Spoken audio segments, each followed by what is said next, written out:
So for you as a brand, as Kadaro, like the jewelry brand itself, but are you going to grow it as a community more? Or are you going to kind of like, you're buying into the group itself? Like, how do you see that progressing in the future? It certainly is. We definitely do have our own distinct community. I believe, as we discussed before, when you buy a piece from a brand nowadays, people are also buying into a certain community. Yes. We create a community. I would say one of the ways we create a community is through our exclusive events. We do around 4 events a year. Yep. These can be private galas, runway shows. So people get to come and socialize with other fellow Kadaro clients. So there is a sense of community within our brand.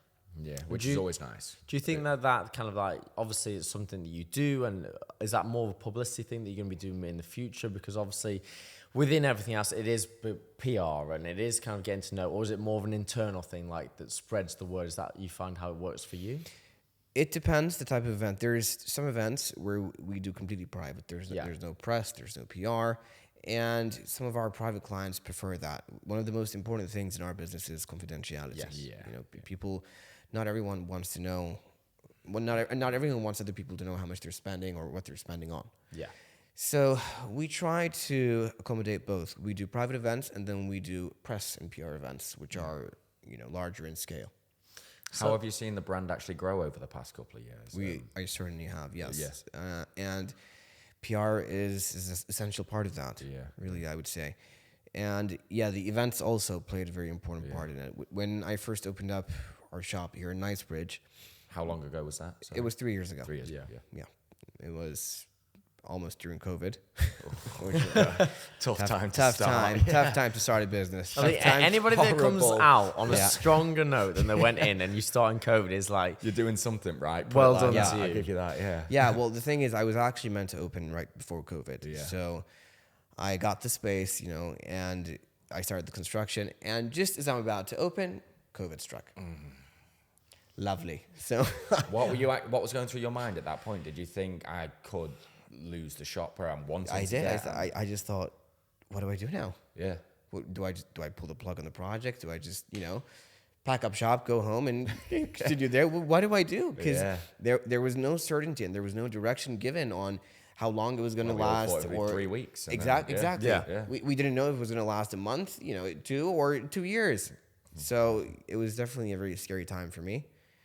But thankfully, things worked out great afterwards. within the business, actually, at that time, did you find that, I don't know if this is something you do, like there was an opportunity to buy more jewelry or to purchase more diamonds, or did you see sales within that higher net worth kind of increase, like in the supercars? Yes, that is people an interest- just bought cars straightforward. Second-hand car market went up. Like the second-hand diamond Certain market, markets were grateful for this unfortunate scenario. Well, yes, some of the pieces that we buy, for example, certain gemstones and even diamonds, they fluctuated a lot in price, but we paid very close attention and we tried to seize that opportunity. So when the prices dipped, that was a great time to buy. Oh, John's thinking perfect. Perfect. Yeah. Now's my time to strike.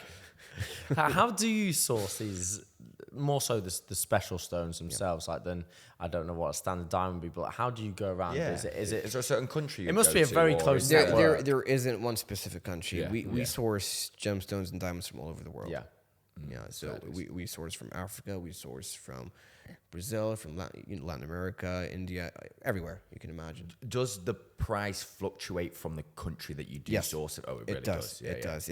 That's one of the core components, especially in gemstones. Yeah. It's important where you source the gemstone from.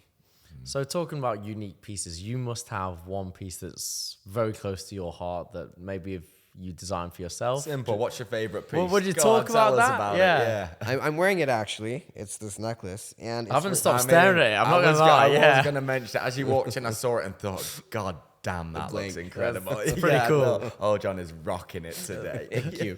No, it has a special place in my heart because actually me and my mom designed it together. It has diamonds on it. Beautiful. There's yellow fancy diamonds inside the flowers, and it's surrounded by white diamonds.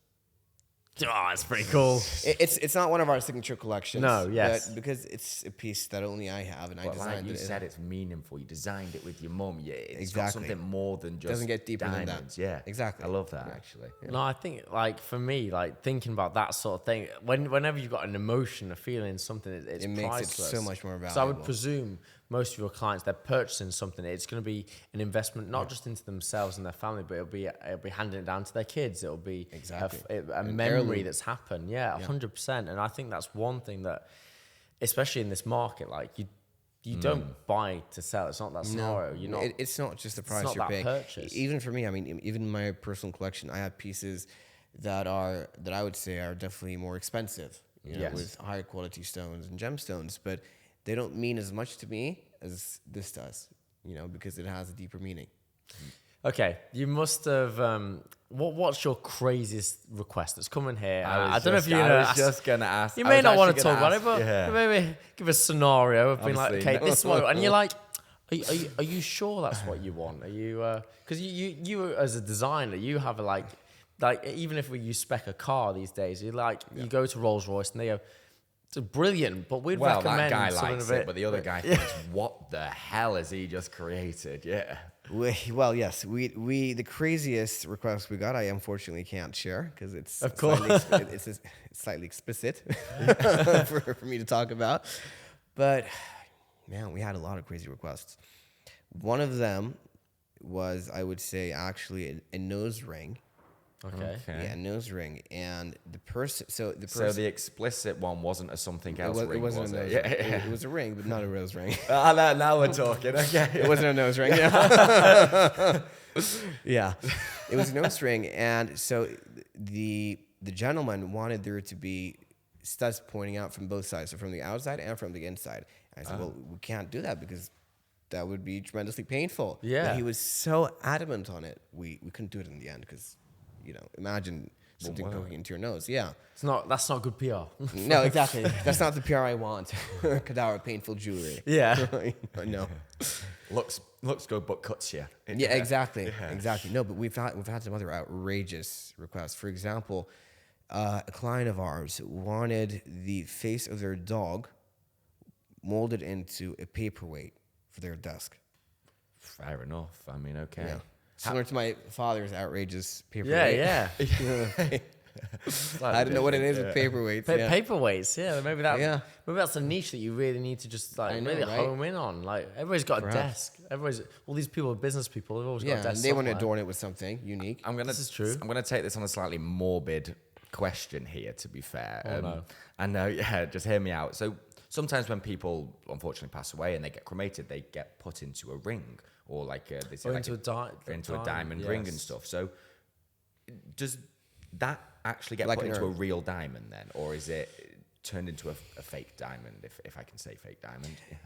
When you say put into a ring, you mean like I think you mean inside do a you small mean the capsule? ashes? Yes. Put in, Like an urn. You mean like an urn necklace? Yeah. Yes, we And we do you even do do that things like- actually. you do we that? do Yeah, we yeah. do that.